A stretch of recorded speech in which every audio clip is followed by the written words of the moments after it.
Hello everyone. Video में हम discuss करेंगे एनर्जी सिक्योरिटी के टॉपिक को। बिकॉज रीसेंट जो वेस्ट एशिया में कन्फ्लिक्ट हुआ प्लस उसके साथ जो यूक्रेन रशिया कन्फ्लिक्ट हुआ था, उसको कंबाइन में डिस्कस करेंगे कि किस तरीके से जो एनर्जी सिक्योरिटी है, अगर ये फ्लक्चुएट हो जाती है, मतलब अगर इस पे कोई इनसिक्योरिटी रहती है तो किस तरीके से इंडिया पे इस पे इम्पैक्ट पड़ेगा, किस तरीके से GS3 में जो क्वेश्चन जो है वो वहाँ पूछ सकते हैं। ठीक है, हम डिस्कस करेंगे कि data related to that, then कि करंट स्टेटस क्या है इंडिया में इस टाइम पे एनर्जी के रिगार्डिंग, देन उसके बाद कन्फ्लिक्ट्स क्या है, मतलब वर्ल्ड सिनारियो क्या है, और उस वर्ल्ड सिनारियो से इंडिया पे जो है वो क्या क्या इम्प्लीकेशंस हो सकते हैं। Plus then we will discuss about the way ahead कि किस तरीके से हम काम करेंगे। Then you have a question for practice and then उसका मॉडल आंसर जो है वो भी वीडियो में दिया गया है। ठीक है, देखो वी विल स्टार्ट कि किस तरीके से क्या हुआ था कि ये जो ऑनगोइंग कन्फ्लिक्ट है वेस्ट एशिया में, इससे इससे क्या हाईलाइट हुआ है कि कितना इंडिया जो है वल्नरेबल है टू दीज जियोपॉलिटिकल शॉक्स। क्योंकि जो ब्रेंट क्रूड है, इसका प्राइस जो है दैट इज 109.03 पर barrel, which was earlier before the war it was 70 और 65 अराउंड, इतना था। ठीक है, तो सबसे पहले you should know the definition of energy security आपके एग्जाम पर्सपेक्टिव से। It simply means you have reliable affordable access to the energy you need for these purposes every single day without sudden price spike। ठीक है, तो अगर आपको means में answer लिखना है तो you can write this as a short definition. But अगर हम इसको अच्छे से डिस्कस करें तो ये क्या है कि इसमें क्या है, resilience, diversification and the protection of the macro economic stability. मतलब ये नहीं है कि सिंपली आपके पास एनर्जी जो है वो प्रोवाइड हो रही है हर तरीके से, बट वो अफोर्डेबल रेट्स पे भी जो है वो आपको मिलनी चाहिए। ठीक है, it is no longer defined simply by purchasing fuel at the lowest price, ये तो अब क्राइटेरिया ही नहीं है, but rather it encompasses the resilience, diversification and the protection of the macro economic stability. So this is energy security. ठीक है, now इसके बाद these are our energy requirements. ठीक है, ये जो मैप है ये लिया गया है इकोनॉमिक सर्वे से।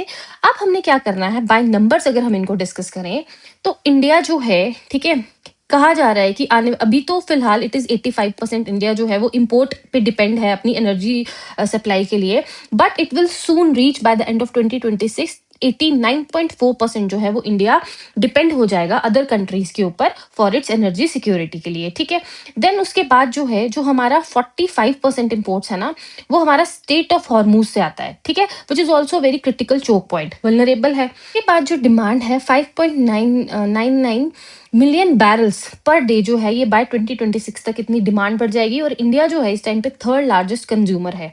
देन उसके बाद अगर हम बात करें जो रशिया से हम कितना इंपोर्ट कर रहे हैं, दैट इज अबाउट 36%। मतलब पहले ये only it was 2%, but after that Russia Ukraine war ये भी जो है 36% तक हम रशिया से इस टाइम पे क्या कर रहे हैं, इंपोर्ट कर रहे हैं। तो ये डेटा जो है ना, दिस इज वेरी इंपॉर्टेंट। ठीक है, कि हम लोग किस तरीके से कितना हम इंपोर्ट डिपेंडेंट है, देन कितना हम हॉर्मूज से कर रहे हैं, डिमांड कितनी बढ़ जाएगी। अगर आप ये वाला डेटा नहीं भी याद रखो, आप सिंपल रखना कि India is the third largest consumer, and then उसके बाद रशिया का साथ जो है हमारा 36% जो है हम इंपोर्ट डिपेंडेंट है। ठीक है, नाउ अब इसमें हम बात करेंगे कि current status of the Indian energy security, कि इंडिया में इस टाइम पे क्या स्टेटस है। देखो सबसे पहले क्या है कि इंडिया ने क्या किया है, because of these Wars and geopolitical risk की वजह से इंडिया ने अपनी जो इंपोर्ट बास्केट है उसको डाइवर्सिफाई किया है। अभी हमने डिस्कस किया कि रशिया से it was earlier 2% and now जो है अब 36% जो है वो रशिया से हम इंपोर्ट कर रहे हैं, यूएसए से भी करते हैं, यूएई, सऊदी, इराक, इन सबसे अब इंपोर्ट कर रहे हैं। ठीक है, and this happened in just 2 years।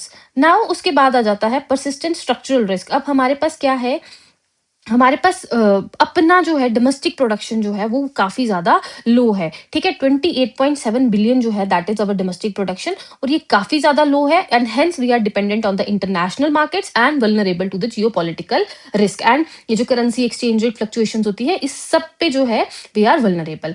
देखो नेक्स्ट हमारे पास क्या है कि चलो अगर हम ऑयल पे अपनी डिपेंडेंसी कम भी कर दें, लेकिन हमारे पास ये जो न्यू ट्रांजिशन वल्नरेबिलिटीज है, मतलब जो हम ईवी पे फोकस करते हैं, सोलर एनर्जी पे फोकस कर रहे हैं, इसके रिसोर्सेज भी जो है ये हमारे पास नहीं है। इसके लिए भी हम जो है अपने रेयर अर्थ केमिकल मिनरल्स के लिए जो है मोस्टली चाइना पे डिपेंड करते हैं या अदर कंट्रीज पे डिपेंड करते हैं। तो हर जगह से क्या है, प्रॉब्लम्स है। ठीक है, देन उसके बाद आ जाता है अब कन्फ्लिक्ट्स क्या क्या है, प्रॉब्लम क्या क्या आ रही है। देखो सबसे पहले क्या है, जो रशिया यूक्रेन वॉर है, इसकी वजह से जो है वो पाइपलाइन एनर्जी जो सप्लाई होती है ना, वो उस पर इम्पैक्ट पड़ेगा। क्योंकि अगर रशिया यूक्रेन वॉर होगा, अभी रिसेंटली क्या हुआ था कि यूरोप ने जो है, यूरोप पहले पाइपलाइंस के थ्रू रशिया से अपनी एनर्जी को क्या करता था, सिक्योर करता था बाय अबाउट। अब ये क्या हुआ है, टोटली जो है रिड्यूस कर दिया है, मतलब 45% से ये सीधा कितना चला गया है, 12%, ठीक है। तो एक ये प्रॉब्लम है। देन उसके बाद जो है वेस्ट एशिया का कन्फ्लिक्ट है कि जो स्ट्रेट ऑफ हॉर्मूज में हो रहा है, जहाँ से 25% ऑफ द वर्ल्ड ऑयल जो है शिप करता है, वहाँ पे प्रॉब्लम जो है वो देखी गई है, ठीक है। मतलब कहने का ये है कि यहाँ पे फ्रेजिलिटी है of the sea based transportation. Then उसके बाद मैरीटाइम थ्रेट्स जो दिए जा रहे हैं, इसके लिए इंडिया ने क्या लॉन्च किया, ऑपरेशन संकल्प, कि जो भी हमारे जो भी शिप्स आएंगे, वहां से टैंकर्स आएंगे एनर्जी को लेके, उसके साथ हम अपना एस्कॉर्ट लगाएंगे सो दैट कि वो लोग इजीली वहां से मूव आउट कर सके without any attack. And then उसके बाद क्या है, फ्रेगमेंटेड मार्केट्स हैं। अब हो क्या रहा है कि there is an aggressive stock piling. जैसे कि अगर हम जापान की बात करें तो उसने भी काफी ज्यादा, मतलब हर कंट्री जो है वो क्या कर रही है, स्टॉक पाइल पे आ रही है कि जितना हो सके उतना एनर्जी जो है वो इकट्ठा करके रख रही है, क्योंकि future is very uncertain and there is global war भी हो सकती है। सो सभी कंट्रीज जो हैं क्या कर रही हैं, they are aggressively stockpiling the oil reserves, oil resources, ठीक है। This is the conflict. Now अब इससे इंडिया पे क्या इंप्लीकेशन हो सकती है, देखो सबसे पहले क्या है कि मैक्रो इकोनॉमिक इंस्टेबिलिटी, ठीक है, कि हमारा जो है इन्फ्लेशन जो है दैट इज ये जो है 2.3 से 4.4 तक चला गया, ठीक है। ऑयल प्राइसेस ने एकदम से जो है इन्फ्लेशन क्या कर दिया, बढ़ा दिया, ठीक है। महंगाई कर दी, जॉब्स जो हैं वो कट हो जाएंगी, अनएम्प्लॉयमेंट जनरेट हो जाएगी, जीडीपी ग्रोथ रेट जो है वो भी स्लो होते हुए दिखेगा। So this is one problem. Then उसके बाद जो है इसमें स्ट्रैटेजिक चोक पॉइंट का रिस्क है, क्योंकि ये जो जियो पॉलिटिकल टेंशन है, इसमें तो हमें डर ही है ना कि कभी भी ये बंद हो सकता है, ठीक है। इसके बंद होने से क्या हो सकता है, हमारी मैक्रो इकोनॉमिक इंस्टेबिलिटी आ सकती है। देन उसके बाद क्या हुआ कि जो ये बार्गेनिंग पावर है ये कहाँ चली गई, इन गल्फ कंट्रीज को। क्यों, now they will decide the price, और ये सारी बाकी कंट्रीज, क्योंकि ये इस पे डिपेंडेंट है, अब वो जो प्राइस बोलेंगी हमें लेना पड़ेगा, तो ये जो बार्गेनिंग पावर है ये भी शिफ्ट हो रही है, जो शो करता है रिसोर्स वेपनाइजेशन को, कि आप रिसोर्सिस को क्या कर रहे हो, ठीक है, आप रिसोर्सिस को एज अ वेपन यूज कर रहे हो दूसरी कंट्रीज के खिलाफ। क्योंकि देखो अगर इंडिया की बात करें, इंडिया ऑयल के लिए गल्फ कंट्रीज पे डिपेंड है या अदर कंट्रीज पे डिपेंड है। फिर उसके बाद अगर हम ईवी और सोलर पैनल्स की बात करें तो इसका जो रॉ मटेरियल है वो हमें चाइना से मिलेगा। तो यहाँ पे क्या हो रहा है, रिसोर्स वेपनाइजेशन, ठीक है। I hope this is also clear.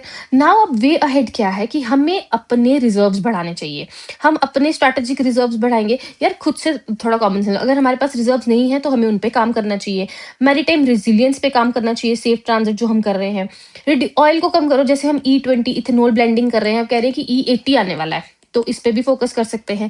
Then हम एक मिनरल चेन्स के साथ सिक्योर कर सकते हैं, क्रिटिकल मिनरल चेन्स। अभी हमने न्यूजीलैंड के साथ एक ना FTA किया, उस पर वीडियो डाली हुई है, वहां पे हमने देखा कि हमने वहां पे ये जो सप्लाई चेन है उसमें भी उनके साथ लेवरेज तो ऑप्शनैलिटी, मतलब हम अपनी जो हमारी बास्केट है, इंपोर्ट बास्केट, उसको भी क्या कर सकते हैं, डाइवर्सिफाई करना चाहिए, ठीक है। So this is the conclusion. अगर आपको छोटा कंक्लूजन लिखना है तो you can write, to achieve this Viksit Bharat by 2047 energy security जो है must transition from a reactive crisis management tool to a proactive strategic architecture integrating the foreign policy, defence, trade and the climate goals. देखो इसको कैसे हम लोग याद रखें, सबसे पहले आपको डेटा याद रखना है 89.4% वाला, एंड देन इसका थोड़ा सा हाफ कर दोगे तो उसका थोड़ा सा जो हाफ है that we took from the sorry that strait of Hormuz, ठीक है। देन थर्ड लार्जेस्ट कंज्यूमर है, this you have to remember by heart. And then Russia का शेयर जो है इंक्रीज कर गया, ये डेटा आपको बहुत जगह काम आएगा। देखो उसके बाद आपको करंट स्टेटस याद रखना, जरूरी नहीं आपको इसी के रिगार्डिंग क्वेश्चन है, आपको अलग क्वेश्चन भी पूछ सकते हैं जहाँ पे ये डाटा जो है वो यूज हो सकता है, ठीक है। आपने दिखाना है कि इंडिया ने डाइवर्सिफाई किया, क्यों किया, क्योंकि अपना जो है स्ट्रक्चरल रिस्क है कुछ, मतलब कि हमारी जो डोमेस्टिक प्रोडक्शन है वो लो है, that's why India is diversifying it's imports, so that कि हम लोग सिक्योर रहें, ठीक है, at the time of risk.